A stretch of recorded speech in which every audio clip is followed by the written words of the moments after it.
Hey everybody, we're going to make a new concrete countertop and I want to bring you through the steps of the process.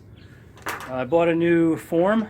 It's a melamine board. It's that, I don't know if you can see closely. It's a white surface that's very smooth and the cement doesn't stick to it very well. So when you flip it over or when you take the concrete out, it doesn't stick to the form very well. Makes a nice, and it's also really straight and smooth. It just makes a really good surface. I have another form that I was going to use. This is my old form. You can see it. And it's kind of beaten up. And the corners have a lot of residue from, silicone residue. And I think it was going to be a mess. So I bought a new board to make a new form. And I'll bring you through all of the steps of the process. I have my rebar. I have my fiberglass mesh. Cement mix. Add mixtures, and now I have my form. So I'm going to cut it up, and we'll go through the steps of the process. Let's get started.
So the answer is no, I don't have a table saw.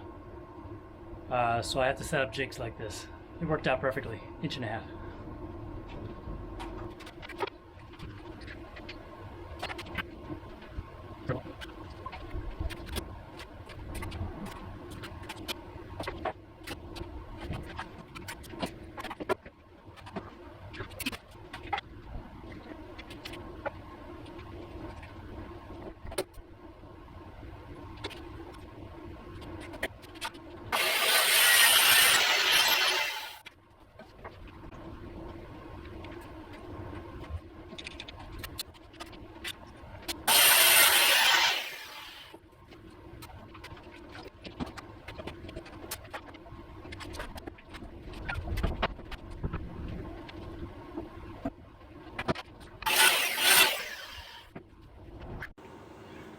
All right, that's it for the cuts.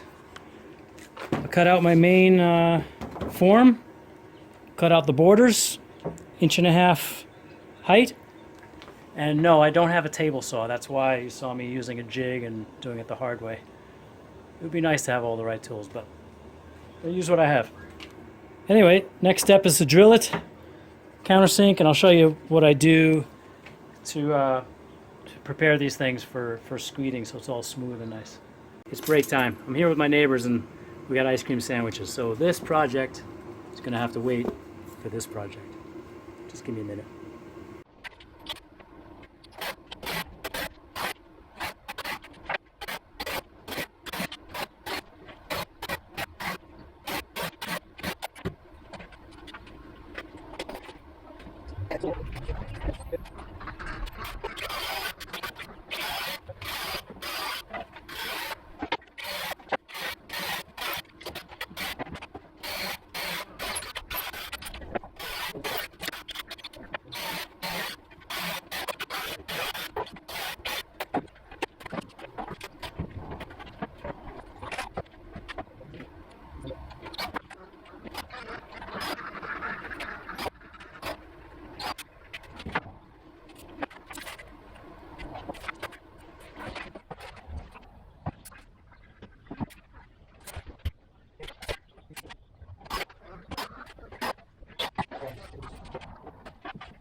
All right, so we finished putting down the frame, and if you can see, I countersunk the holes. That way screeding will be nice and easy. 1.5 inch high all around. I measured twice, 3 times, measured 4 times. I do not want to get this wrong. So everything's nice and right in line. So this is the height of the countertop. Next I'm going to do is caulk the corners so that we have a nice rounded edge. I'll show you that. But in the meantime, these countersunk holes, let me see if I can set up the camera. It's important to cover these because if the cement gets in there, it's really difficult to get out and to deal with the screws. So, let's see if I can get this straight. Put some masking tape over the holes. That way, when you're done, you can just peel it off, and it protects the hole, so you can get at the screws more easily. Okay, see you in a minute.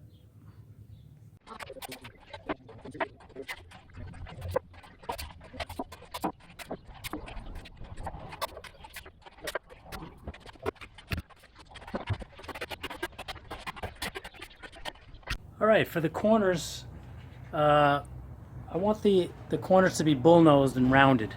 Now on this form, it's going to be upside down, where the top of the slab is the bottom of the form, and then we flip it over after we're done. So the smooth side will be the top of the countertop here. So these will be the corners that show on the top of the countertop, and I want them rounded. So I'm going to put a silicone bead in.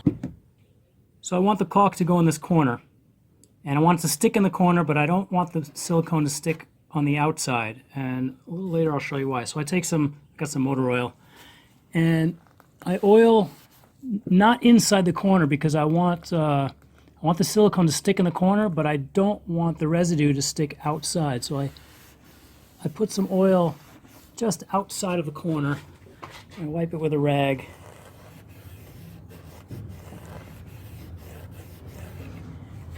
And then we come along with the caulk. We put a bead of caulk, let me do it without hitting the camera. Put a bead of caulk in the corner, and then we round it off. And I'll show you how I round it off. Use a spoon. Don't tell my wife. All right, so we use something round like a spoon. We get a nice round end like that. And you see these little pieces that we want to pull off?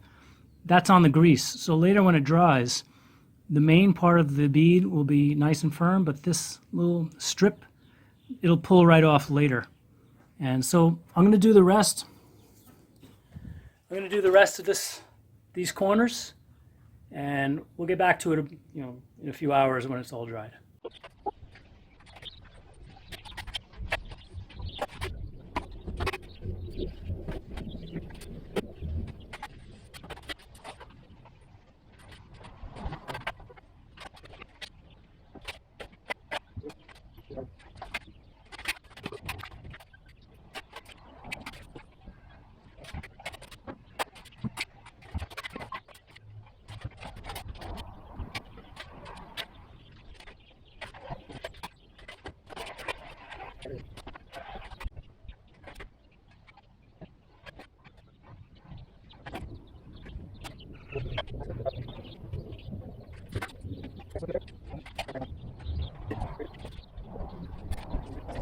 Finished with the silicone bead. Let's see what that looks like. So it's rounded out, and we leave the edges for now. We'll come back later and peel them all off. Something I recommend about the bead is to use a high quality silicone.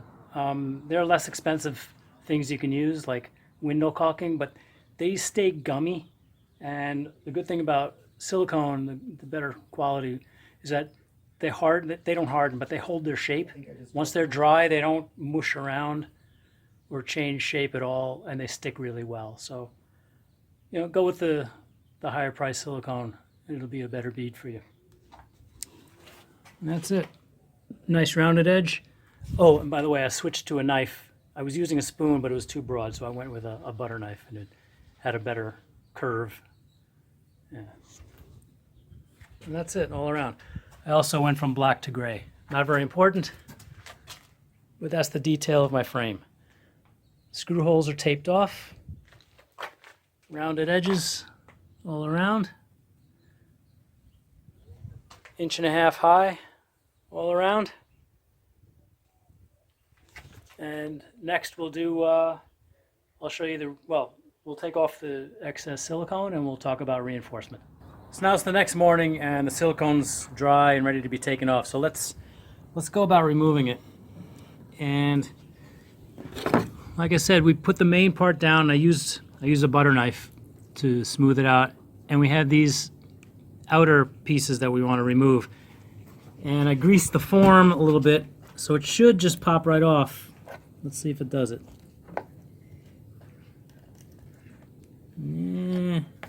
Nope, didn't work out well over here. So I'll have to use a razor blade, but you can see with the butter knife, I got a clear separation between what we want and what we don't want. And that'll be taken off kind of like this, carefully with a razor blade. Now I greased up the form, so it should have come off more easily. I really wanted to show you how easily this stuff comes off, but it didn't work out. Maybe this corner will do better, because it looks a little greasy in this corner. Nah, none of it's pulling off easily. Oh, there's a piece. All right, I think I got a nice section here. So this'll, yep, there it goes. This is what you're supposed to get. Yeah. It only happened for a second. So it was, all the extras supposed to come off really easily if you grease the form the way I was supposed to, but it didn't work out. Anyway, I'm going to spend some time pulling off all the excess, and then when all that silicone residue's off, then we're ready to go. And I'll show you how the rebar is going to be laid out and how we put on the mesh. Stand by.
All right, so the silicone residue is mostly off. Just want to show you these lines. It's real pretty clean. There's a little slight residue, but it's important to try to get the big stuff off, otherwise it's going to show on the edges of your concrete. Here's another tip. See right here? I ran out of black silicone. It's really helpful to use a contrasting color, but I ran out and I only had gray. And it turns out the gray came out even better than black. Here I have some mixed. But the curve is really nice. You get a nice bull nose there. And I'm going to spend some time cleaning off the rest. There's a little extra residue. I want it nice and clean so nothing shows. And we'll come back for the rebar.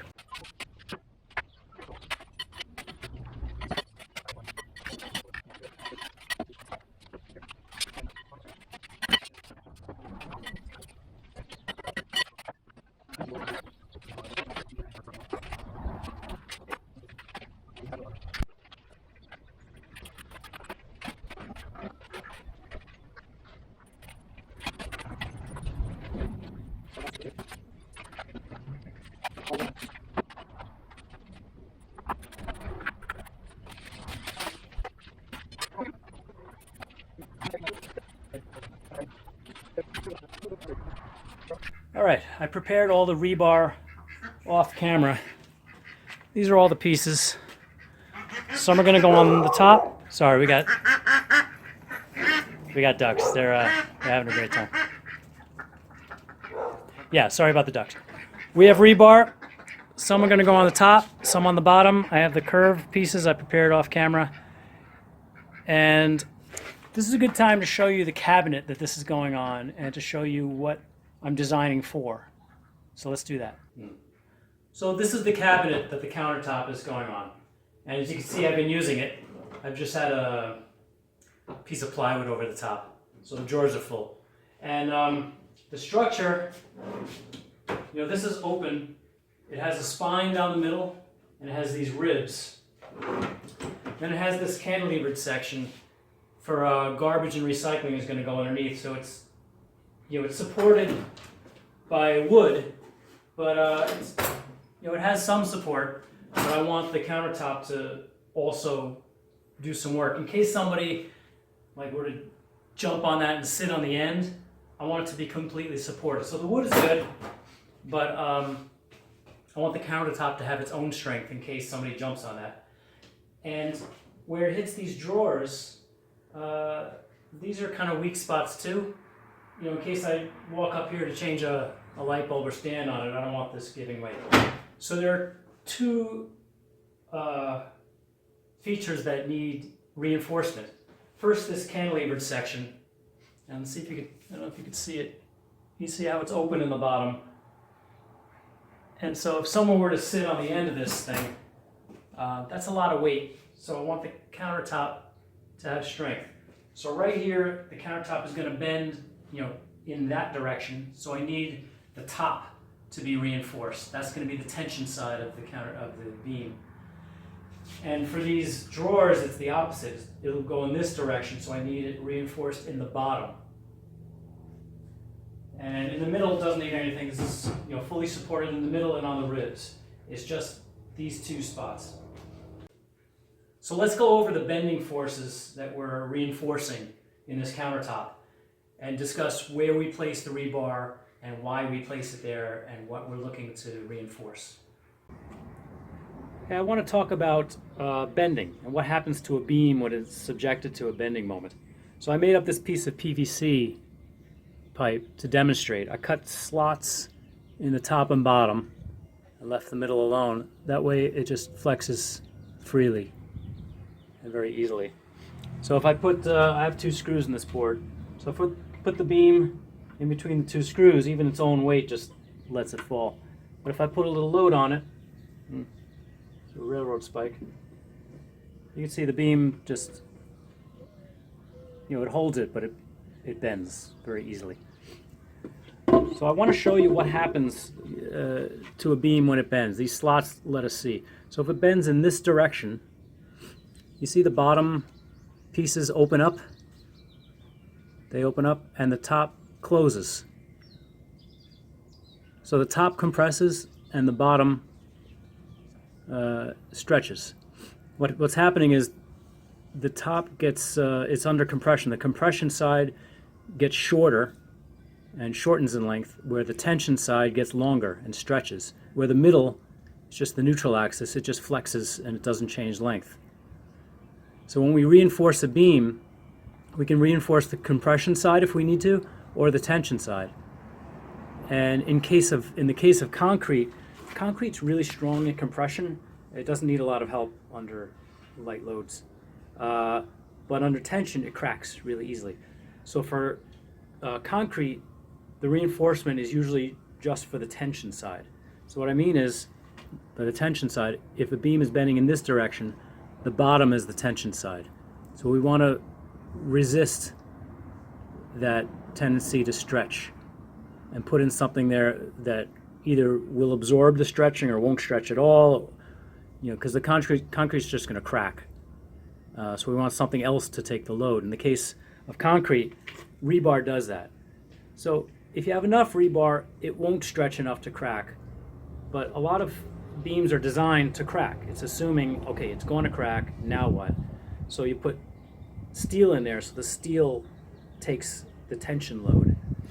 But anyway, in the case of our countertop, what we're going to do, where it bends in this direction, we're going to reinforce the tension side. So to demonstrate this, I got a piece of tape, I've got some duct tape. I'm just going to put it across the tension side. Oops, sorry, I should show you what I'm doing here. So I'll just put the tape across there. Let me do it neatly. And as long as the tape holds pretty well, and right now it is. Now let me put it across, let me show you here. Put it across the screws. So now we have tape reinforcing the tension side.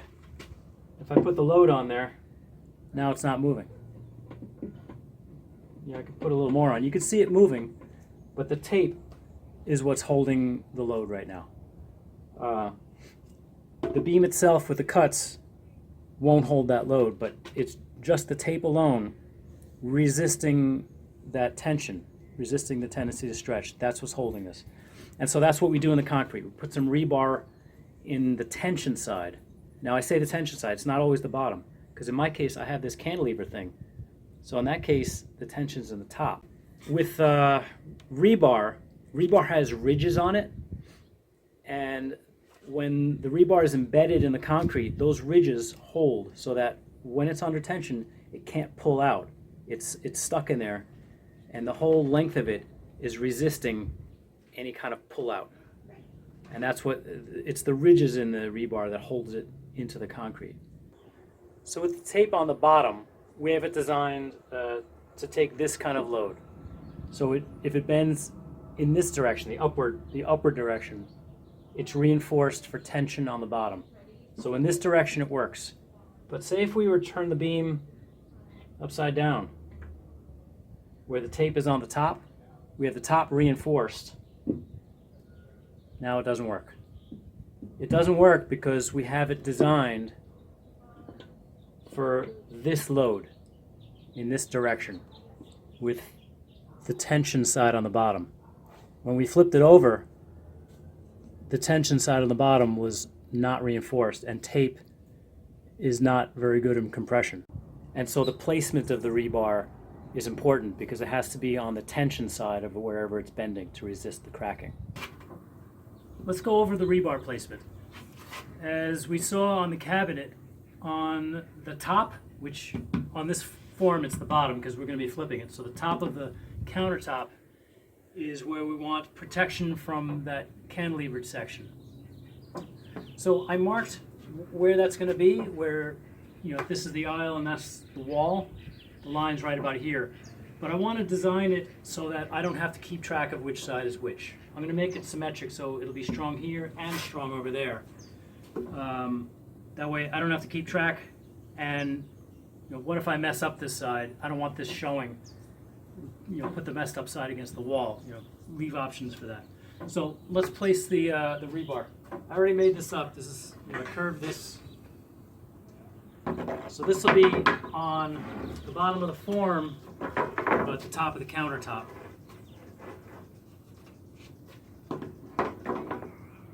So this right here will take care of that critical section where it's kind of cantilevered.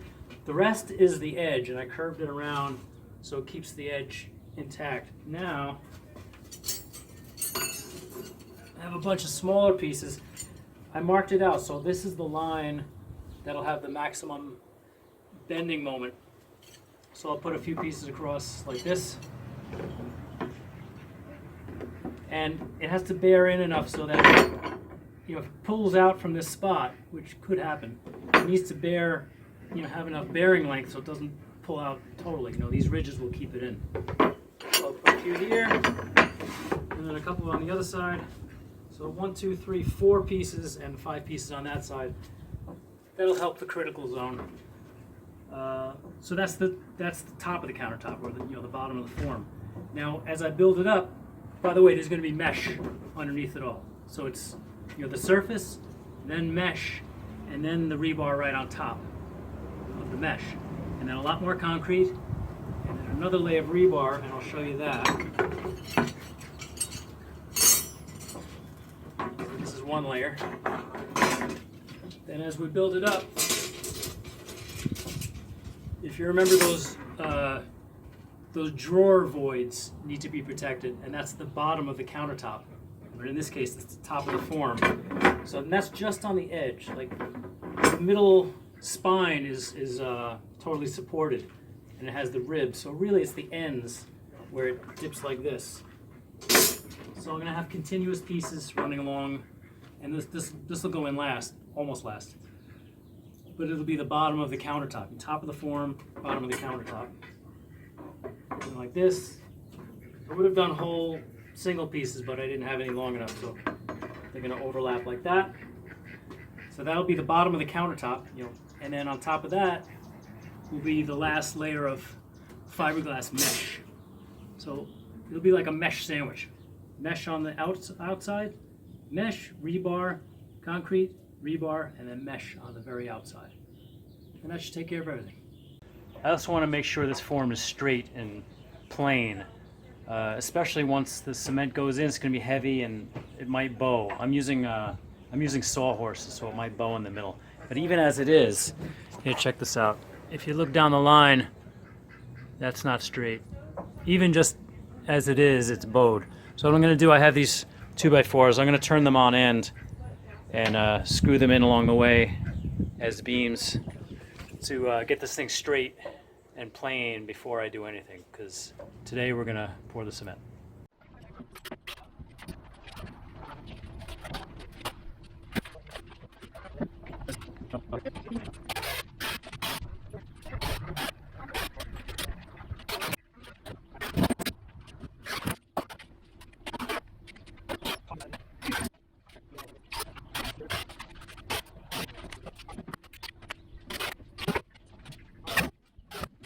All right, I braced the bottom so everything will be nice and flat and plain. If you look down the line, it's much straighter, much better. So I got it on the bottom there, got it braced up. The next thing to make sure of is that the sawhorses are level so that the thing isn't racked. Not sure what I'll do. Just as I put the cement in, I just have to look down the line and make sure it's not, just kind of make sure it's plain and doesn't curve as it goes along, and make sure it doesn't twist. I used some oil for the silicone bead, but I have to take all of that off because if oil is remaining, it'll get absorbed by the concrete, and that'll interfere with how the sealer penetrates after that, and the surface it'll just never will look right. So no oil on the surface, just rely on the melamine to do its job. So I'm going to clean this up and prepare everything. All right, let's talk about the concrete mix. You can sometimes buy premix that's for concrete countertops. I think I did that once. I don't remember what I got or where I got it. But what I use and what has been successful is regular old Saccrete high strength concrete.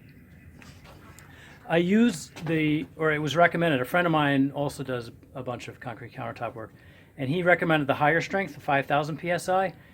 That works really well, but I have to think of something else. I'm using a penetrating sealer, and I found that the super high strength concrete doesn't absorb the sealer as well as this stuff. I think it's because it has more Portland cement. So this concrete mix worked really well for me with absorbing the sealer. But one issue I have is that it has coarse aggregate. And when I put the mesh down, if you see I want the mesh to be close to the surface. I want, I don't know, maybe 1/4 inch, 3/8. And if you look at the aggregate, and I sifted some of it out, some of the coarse aggregate is kind of big. And so if that coarse aggregate gets between the surface and the mesh, which it will if I use it, I'll have some issues, like possibly there might be a void, like an air bubble, a void stuck underneath some aggregate that'll show on the surface, or it'll interfere with the mesh because it'll be so close, they'll be touching. I don't want that issue. So I want to remove the coarse aggregate, and I sifted it out. Let me show you the difference. I have some fine aggregate here. Let me put it down side by side. This is the stuff I removed, the coarse aggregate, and this fine aggregate is what's going to remain. And this is smaller than the gap between the surface and the mesh. So this stuff I'm going to leave in there. This is what I remove. But I want the same proportions.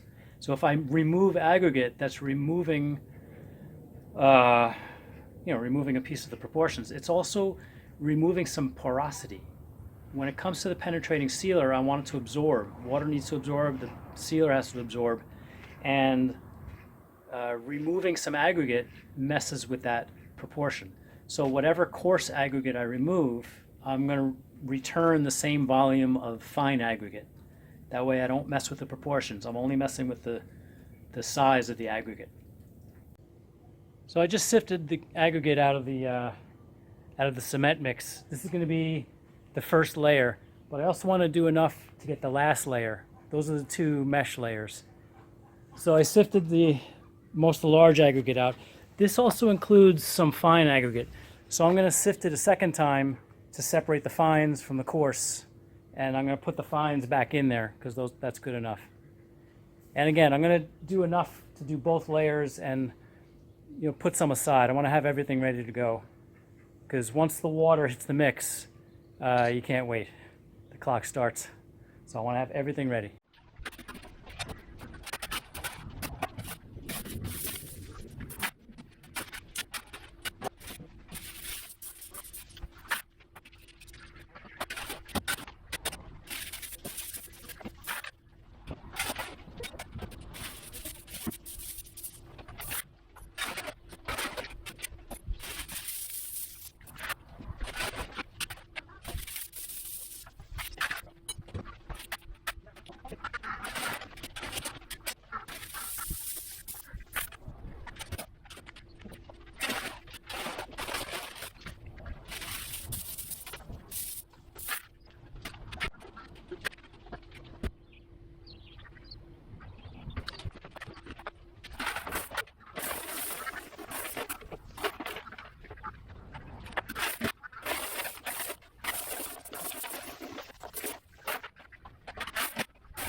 So that's about it for the sifting.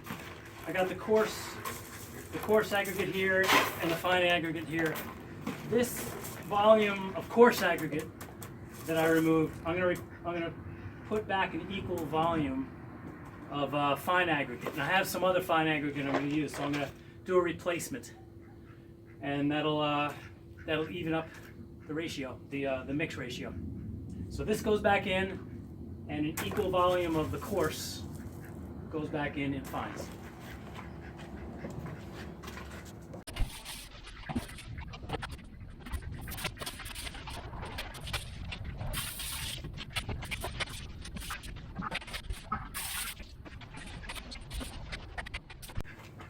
All right, I have everything ready to go. I just cleaned the form. It's a little wet still, has to dry, but I gave it a soap and water. Got rid of all the oil and debris and residue.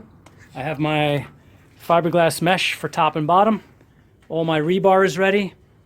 My sifted mix, which is going to be for the top and bottom.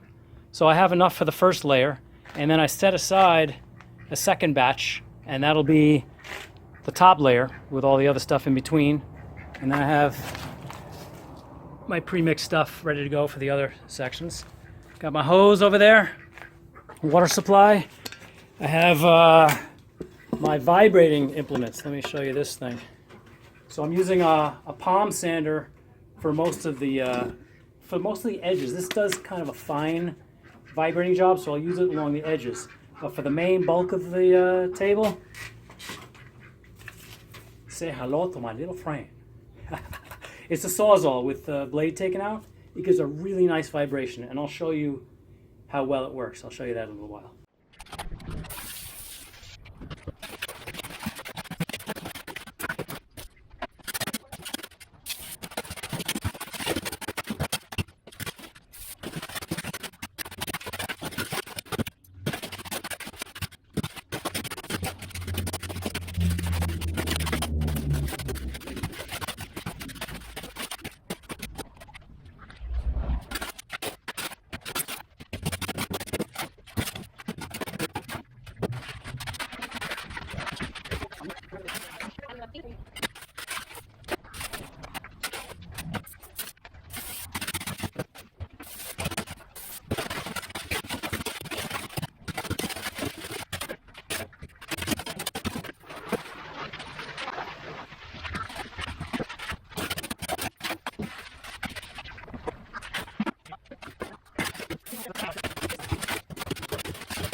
I had a little panic situation. I didn't have enough of the sifted premix, and I had to mix it quickly. Anyway, I have the first layer down. I want to smooth it out and level it, so let me show you what I could do. If I use the vibrator.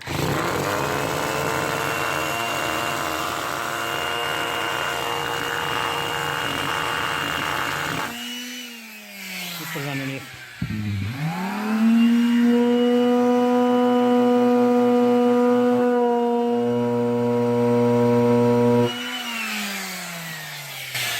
It's hard to see, but that levels it out. It gets everything settled. It levels it. It gets the bubbles out of the bottom. I'm probably going to use the Sawzall because it does a better job. And then I'll lay down the mesh because right now it's all, I have voids and stuff. So the vibrating will level all that out and give me a nice surface to put the mesh on. All right. Crawl onto the floor. Got my Sawzall with no blade.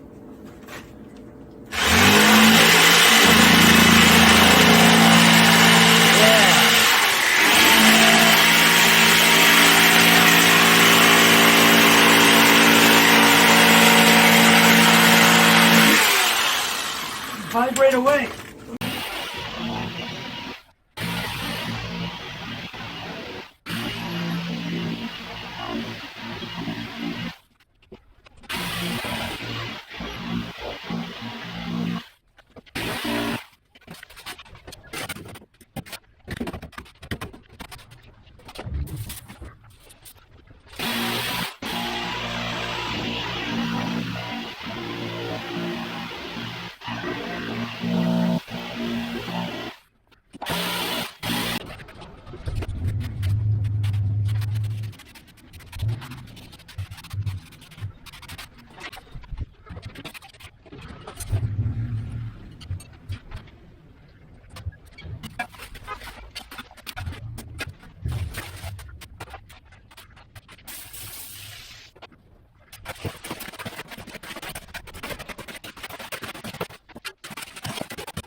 I had a couple of issues. In the beginning, I ran out of my sifted mix and I had a panic. And the first layer started to cure as I was working with it. And when I started vibrating it, it was already pretty stiff. So I just had a panic situation where I was mixing stuff quickly, and I know I warned against that. Along the way, it went pretty well. And then in the end, I ran out of I had more other mix, but I ran out of the mix that I wanted. So this last layer is a different mortar mixed with sand.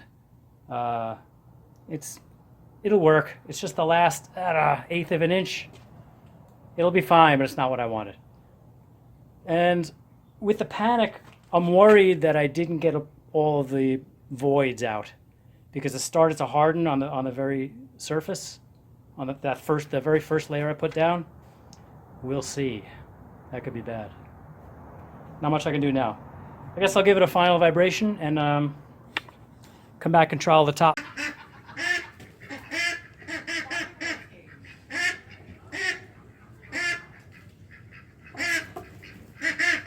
I was going to start this video, but ducks are going crazy.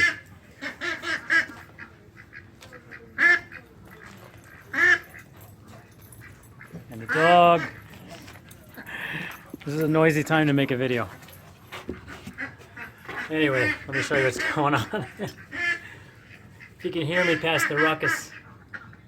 All right, so I'm going to put a tarp over it, walk away, let it sit for 3 days. And during that time, I'm not going to touch it. So putting a tarp over it helps keep the water that's in there from evaporating. So it'll cure better.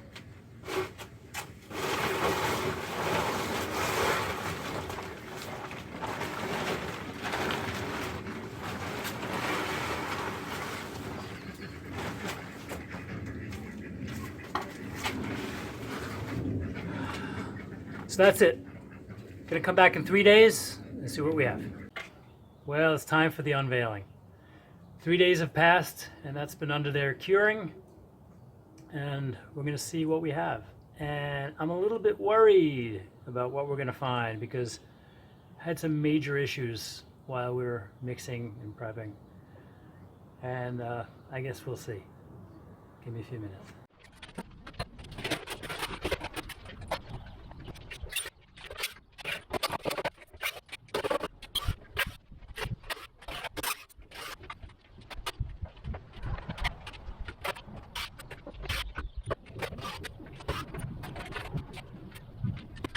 Taking apart the form, I want to show you the benefit of putting tape over the holes. There's the screw. Nice and clean under there, the screw head. Now I had a problem over here. This screw, the head is stripped. I didn't put tape on this when I braced it up. I didn't put tape over these screw heads, so these were tough to get at, and I lost one. But on this frame, they're nice and clean underneath.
All right, I had some help getting this out of the form and turning it over. It was really difficult. This thing is heavy.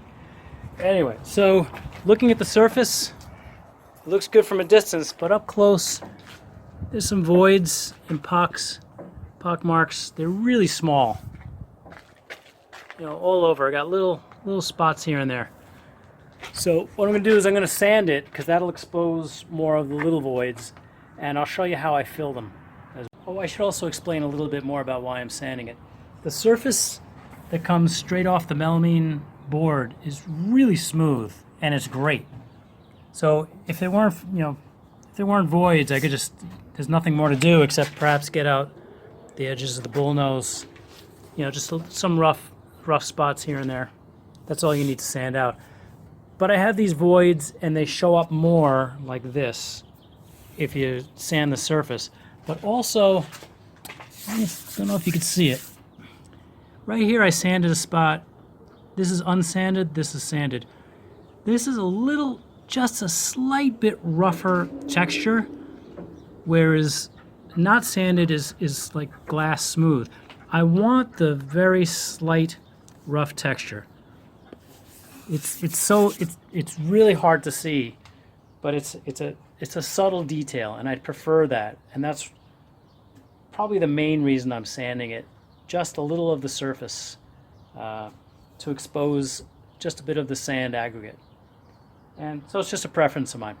I'm using an emery cloth, and I'm doing it wet, and you can see the stuff is coming off.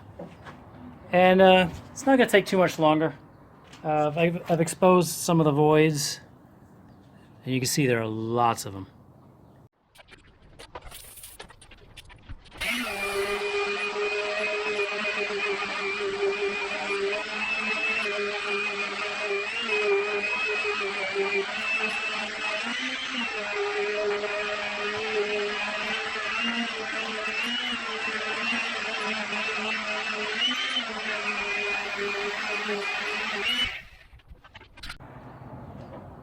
Hey, so I'm almost done with the surface sanding.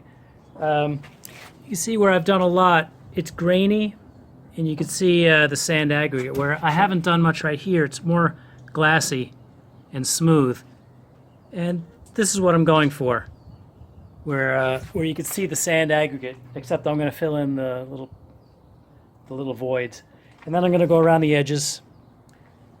And the sides look pretty good, so there's not much to do there.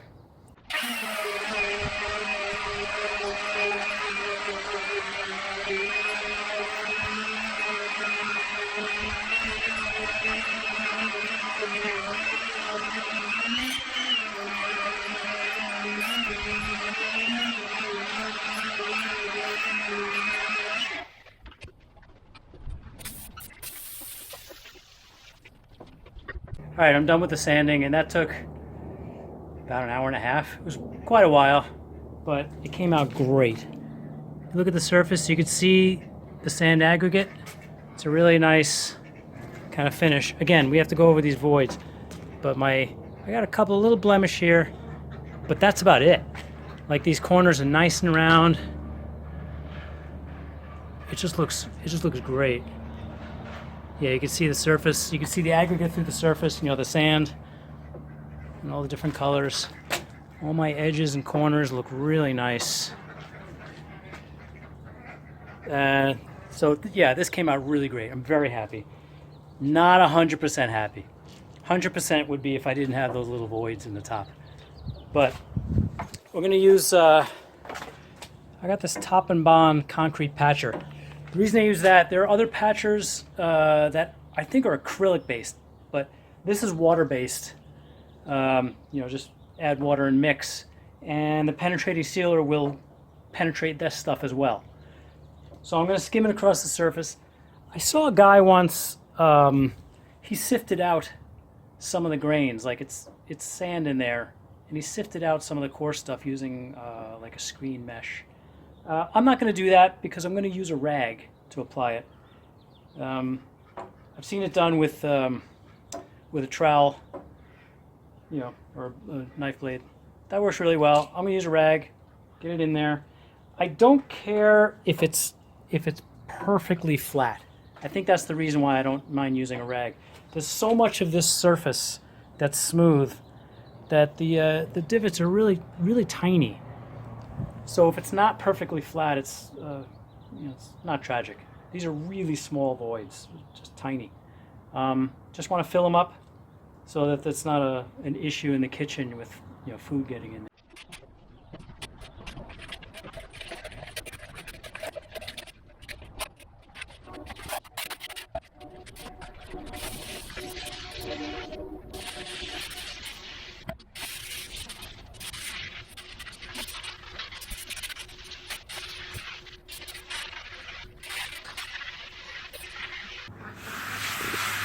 I'm just kind of mushing it in with the rag, and after a little rubbing, it fills all the voids. You can do the same thing with a putty knife, but this is gritty and it's difficult to work. It's difficult to work with all the grit, so a rag does really well. You just kind of push it around and work it in a spot. And after a few seconds, all the voids are filled. You'll just be left with a little indentation.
All right, let's look at the finished surface after putting the patch material on it. So you can see like little craters, but they're not holes that go far. It all depends on what you're looking for. I don't want a perfectly glass smooth finish. I mean, that would, of course, that would be ideal. But I don't mind little pocks and things here. I just don't want holes where food can get in and decay. So you have to look really closely. Let me see if I can give you some context. Yeah, there's just a few. So they're filled in, but they're not scraped. See, there's another one. They're filled. And here's a couple. I just found a couple that need a little more. See that one? That needs a little extra material. So I'll just kind of do that. That's good. And that's how I want it. And I'll come back tomorrow. This will sit overnight. This will dry. The whole table will dry. I'll come back and do a light sanding. Check all my corners and edges, and then we'll seal it. All right, so it's morning now, and I let the filler cure, and it's nice. I gave it a once over with some emery cloth again. So what we got is really nice, smooth. There are small divots here and there. Let's see if you could see it in the reflection. Just really, really slight. Like I said, I filled the holes, but I didn't care about leveling the holes. Anyway, so it's time for the sealer. I use the Cheng sealer. And let's get to it. It's only going to take like 5 or 10 minutes.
And that's just about it. It looks a little speckled right now. A little later in the day, like 3 or 4 hours, it'll even out and be, it should be, I hope, it'll be one color. Now with the Cheng sealer, follow the instructions. It works really well. Only other advice on that one is don't oil the forms when you put in the concrete, because the oil gets on the surface of the concrete and the sealer doesn't penetrate. But this is just about it. It does say come back in half an hour and do it again, so I'll do that.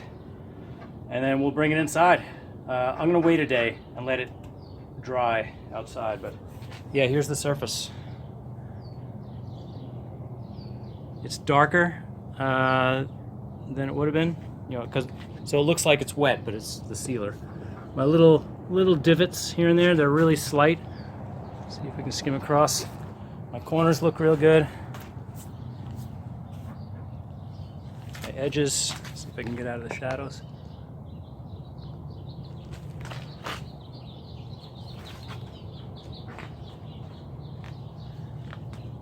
Nice. So there's one spot right here. There's a bit of a gouge. Now if you remember, I placed the rebar so that I had choices. Remember the cantilevered spot? I had a spot here, and I decided to put it there too in case I wanted to flip it around. Well, now I have that choice. I have that little blemish. That's going against the wall. So I'm glad I made that choice. Although that's not that big a deal. It's on the bottom. But we'll bring it inside probably tomorrow morning.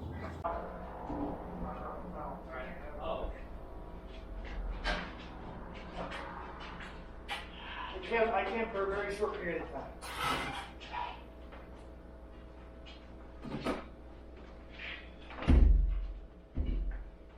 I have the camera going, by the way. We're gonna break it. We're gonna see. Okay.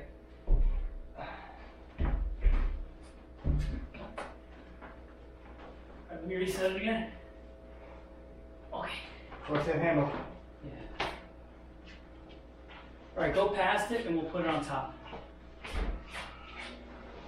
All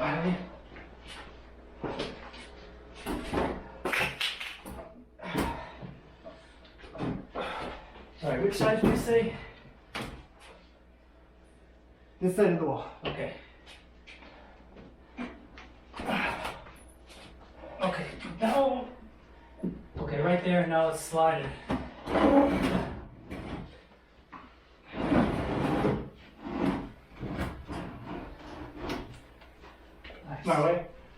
My way like a 1/4 inch. Okay, got it. Not even more.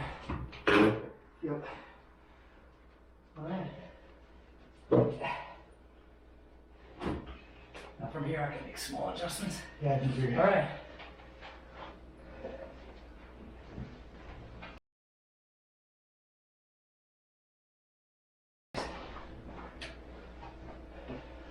That's it. Awesome. And that's it for the countertop. It's in, it looks good, it feels good. Here's the final place. You can see my kitchen. So this cabinet, I still have to make the doors, these 2 doors, and with that cabinet I have to make those 2 doors as well. Otherwise, this kitchen is looking good. And this cabinet, so I got the countertop. I used, well, first of all, look at the cabinet itself. I used plywood frame, and I used repurposed lumber for all the facing. Yeah, that stuff down there and here. This was like barn wood.